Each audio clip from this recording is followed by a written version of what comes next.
warahmatullahi wabarakatuh. Perkenalkan, nama saya Firdaus Kudus, NIM 20300119027. Di sini saya akan membahas atau mempresentasikan jawaban saya sesuai dengan apa yang saya pahami dan apa yang saya dapat. Kita lanjut bagian nomor 1. Saya akan membacakan soalnya terlebih dahulu. Jelaskan pengertian pengawasan dan mengapa pengawasan sangat penting di lembaga pendidikan. Baiklah, di sini saya akan menjelaskannya. Pada hakikatnya, pengawasan adalah suatu proses pengamatan pelaksanaan seluruh kegiatan organisasi agar menjamin semua pekerjaan dilaksanakan sesuai dengan apa yang telah direncanakan sebelumnya. Sedangkan secara umum, pengawasan adalah suatu proses untuk membuktikan bahwa semua aktivitas yang dilakukan dalam suatu lembaga pendidikan atau perusahaan sudah sesuai dengan apa yang telah direncanakan sebelumnya. Dan ada juga yang mengatakan bahwa pengawasan adalah usaha yang disusun secara sistematis untuk melakukan acuan kerja dalam proses perencanaan. Mengapa pengawasan sangat penting di lembaga pendidikan? Karena dalam pengawasan pada lembaga pendidikan diperlukan sebagai monitoring kinerja guru-guru atau dosen-dosen dan staf-staf lainnya, dan penilaian terhadap suatu lembaga pendidikan seperti sekolah. Terus tujuan dari pengawasan ini guna mengawasi suatu pekerjaan dengan tujuan memperoleh suatu perkembangan. Tujuan lainnya itu untuk meningkatkan mutu pendidikan secara berkesinambungan pada sekolah atau lembaga yang diawasinya. Di sini dalam pengawasan kita bisa mengetahui apa-apa saja kekurangan ataupun kelebihan dalam suatu lembaga pendidikan ini yang diawasi.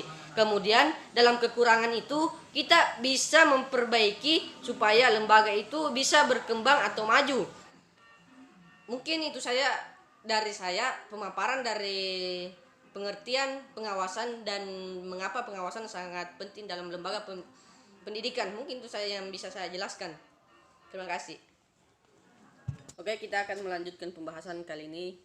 Kita masuk ke bagian soal nomor 2, yaitu kemukakan alasan utama diperlukannya manajemen dalam suatu perusahaan atau organisasi. Di sini saya akan menjelaskan terlebih dahulu tentang pengertian secara umum manajemen. Pengertian manajemen secara umum adalah pengarahan organisasi atau pengawasan terhadap suatu perkumpulan dengan bertujuan untuk mengatur, mengelola, dan mengendalikan sebuah perkumpulan untuk menjalankan segala kebijakan yang terlebih dahulu ditetapkan. Di sini mengapa saya membacakan pengertian dari manajemen secara umum? Karena di sini kita harus mengetahui tentang apa itu manajemen. Jadi manajemen itu adalah mengatur, mengelola, dan mengendalikan sebuah perkumpulan untuk mencapai tujuan yang diinginkan. Kita lanjut mengapa alasan utama suatu perusahaan atau organisasi sangat membutuhkan yang namanya manajemen. Mengapa sangat penting manajemen dalam suatu perusahaan atau lembaga? Di sini kita jelaskan tentang penjelasan atau pengertian dari manajemen. Manajemen adalah mengatur, mengelola, dan mengendalikan. Di sini dalam suatu perusahaan, jika tidak ada yang mengatur, maka perusahaan itu tidak ada yang bisa dikontrol dan dikendalikan, maka perusahaan itu lama-kelamaan akan tidak jelas arah dan maksud dan tujuannya. Dan jika tidak ada yang mengelola, maka visi dan misinya itu kemungkinan besar akan gagal. Jadi suatu organisasi atau perusahaan membutuhkan manajemen agar terdapat sebuah aturan atau patokan atau yang mengatur semua organisasi atau perusahaan tersebut agar menjadi organisasi atau perusahaan yang maju atau berkembang. Jika tidak ada yang manajemen dalam sebuah perusahaan atau organisasi, maka suatu perkumpulan atau suatu organisasi tidak jelas arah dan maksudnya yang bertujuan untuk menciptakan visi dan misi. Mungkin itu saja yang bisa saya sampaikan tentang pengertian manajemen dan mengapa manajemen sangat penting di lembaga, perusahaan, atau organisasi. Terima kasih. Kita langsung saja akan masuk ke poin yang ketiga, atau soal yang ketiga, yaitu kemukakan unsur-unsur manajemen yang Anda ketahui dan berikan contoh nyata yang sesuai yang terjadi di sekolah atau perguruan tinggi lainnya. Di sini saya akan menjelaskan 6 unsur yang saya ketahui dan yang saya dapat. Yang pertama itu unsur sumber daya manusia. Di sini sumber daya manusia adalah faktor yang paling vital dalam menentukan dalam sebuah manajemen. Manusia yang membuat perencanaan dan sekaligus melakukan proses untuk mencapai tujuan tersebut. Tanpa adanya manusia, maka tidak ada perencanaan dan proses kerja dalam manajemen. Bahkan dalam dunia yang serba otomatis, Tidak ada organisasi ataupun lembaga yang tidak membutuhkan sumber daya manusia. Di sini saya akan memberikan contoh nyata bahwa sumber daya manusia itu digunakan dalam unsur-unsur manajemen. Di sini saya akan memberikan contoh, yaitu pada lingkungan sekolah adalah para guru yang mengajar dan murid-murid serta staf-staf yang ada di lembaga itu, yang merupakan faktor-faktor sumber daya manusia yang terdapat dalam unsur-unsur manajemen. Kedua adalah money atau uang. Untuk menjalankan aktivitasnya, manajemen membutuhkan biaya material untuk pembelian dan perawatan alat-alat yang terdapat dalam lembaga pendidikan atau dalam suatu perusahaan atau lembaga.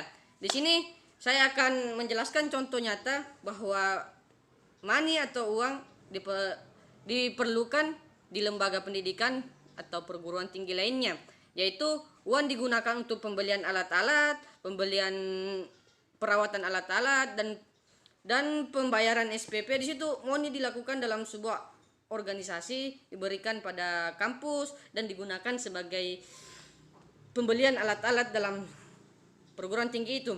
Yang ketiga, langsung saja saya akan bacakan karena waktu terbatas, yaitu material atau bahan baku, metode atau langkah-langkah kerja, mesin atau peralatan yang digunakan selain sumber daya manusia, terus marketing atau pasar. Oke, mungkin itu saja yang bisa saya sampaikan dalam penjelasan kali ini yang terdapat di poin yang ketiga. Oke, kita akan masuk ke poin yang keempat atau soalnya yang nomor 4, yaitu kemukakan dua pendapat ahli manajemen tentang fungsi-fungsi manajemen. Dari dua pendapat tersebut, pilih salah satunya yang menurut Anda sesuai dengan fungsi pendidikan dan berikan alasan yang jelas mengapa Anda memilih ahli manajemen tersebut. Pertama, saya akan menjelaskan terlebih dahulu para pendapat ahli. Ada dua materi yang saya dapat di sini, yaitu pendapat menurut George Antorin, yaitu terdapat dalam 4 fungsi. Terus yang pertama itu adalah planning, organizing, actuating, dan controlling. Dan sedangkan menurut pendapat yang kedua yang dikemukakan oleh Henry Fayol, di sini terdapat ada 5 fungsi, yaitu fungsi perencanaan, fungsi perorganisasian, fungsi pemerintah, fungsi koordinasian, dan fungsi pengawasan. Oke, di dalam soal kita diminta untuk memilih salah satu pendapat para ahli yang berkaitan dengan fungsi manajemen yang terdapat dalam sistem pendidikan. Di sini saya memilih fungsi manajemen menurut Henry Fayol. Di sini fungsi yang dikemukakan oleh Henry Fayol, yang pertama itu adalah perencanaan. Bagaimana yang kita telah ketahui, perencanaan adalah memikirkan apa yang akan dikerjakan ke depannya supaya bisa tercapai suatu keberhasilan dalam suatu lembaga atau organisasi. Oke. Di sini yang kedua yaitu fungsi peorganisasian, yang ketiga fungsi pemerintah, yang ketiga fungsi mengkoordinasian, yang kelima fungsi pengawasan. Dari kelima fungsi ini menurut saya sangat berpengaruh dalam fungsi manajemen dalam pendidikan, karena mempengaruhi semua kegiatan atau pekerjaan yang terdapat dalam suatu lembaga pendidikan atau perguruan tinggi. Menurut saya begitu. Oke. Kita lanjut ke soal kelima atau poin yang kelima.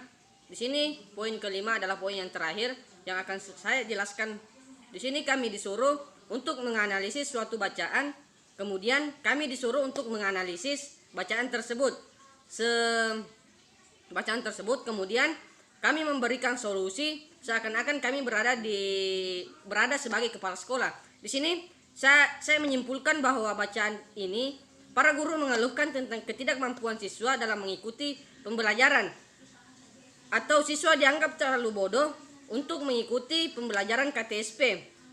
Jadi inti masalah dari bacaan ini adalah siswa terlalu bodoh untuk mengikuti pelajaran KTSP. Solusi yang bisa saya berikan terhadap bacaan ini adalah para guru atau staf pengajar harus bisa menguasai atau mengetahui kemampuan siswanya. Jika saya selaku kepala sekolah, saya akan memberikan masukan kepada guru-guru tersebut untuk kursus mengajar standar nasional. Kemudian, jika mereka sudah pulang untuk mengajar, mereka sudah mampu atau sudah bisa memberikan pengarahan atau pengajaran terhadap para siswanya tersebut. Dan solusi yang kedua, para tenaga pengajar atau para guru-guru harus mampu menguasai materi kurikulum tersebut. Poin yang ketiga ya, atau solusi yang ketiga yang bisa saya masukkan, peralatan yang ada di sekolah atau alat-alat yang berada di sekolah tersebut mampu menunjang pengetahuan para siswa-siswa tersebut supaya tidak terlalu kesulitan dalam proses belajar mengajar dalam proses KTSP. Mungkin itu saja yang bisa saya sampaikan. Jika ada kesalahan mohon dimaafkan karena kita sama-sama untuk belajar. Semoga video ini bermanfaat bagi kita semua atau bagi penontonnya. Mungkin itu saja yang bisa saya paparkan. Terima kasih.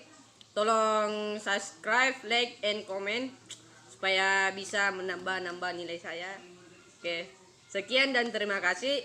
Wabillahi taufiq wal hidayah. Wassalamualaikum warahmatullahi wabarakatuh.